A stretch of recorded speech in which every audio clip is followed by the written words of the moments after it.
ሁለተኛ፣ አስቴር። እግዚአብሔር ሰውን የሚያኖረው ቦታ ያለ ዓላማ አይደለም። ከምርኮ መመለስ በኋላ አንዳንድ እስራኤላውያን በፋርስ ምድር ቀርተው ነበር።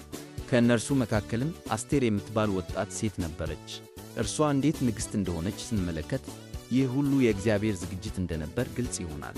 ነገር ግን በዚያን ጊዜ ከባድ አደጋ ተነሳ። ሐማን የተባለ ከፍተኛ ባለሥልጣን በንጉሡ ፊት ታላቅ ሥልጣን ያገኘ ነበር። እርሱም በትዕቢት የተሞላ ሰው ሲሆን ሰዎች እንዲሰግዱለት ይፈልግ ነበር።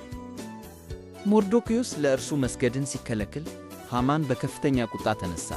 ቁጣውም በአንድ ሰው ላይ ብቻ አልቆመም፤ በመላው የእስራኤል ሕዝብ ላይ ክፉ ዕቅድ አዘጋጀ። ንጉሡን በማሳሳት ሕዝቡን ሁሉ ለማጥፋት ሕግ እንዲወጣ አደረገ። ሞርዶክዮስም አስቴርን እንዲህ በማለት አስታወሳት፣ ደግሞስ ወደ መንግሥት የመጣሽው እንደዚህ ላለው ጊዜ እንደሆነ ማን ያውቃል? አስቴር 4:14።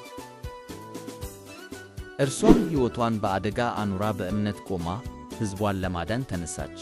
በመጨረሻም እግዚአብሔር የሐማንን ክፉ ዕቅድ ገለበጠው፣ ሕዝቡንም አዳነ። ስለዚህ መልእክቱ ግልጽ ነው። አንተ ያለህበት ቦታ የዘላለም አይደለም፣ ነገር ግን በዚያ ስፍራ ያለህበት ምክንያት አለ። ይኸውም የእግዚአብሔር የተዘጋጀ ዕቅድ ነው።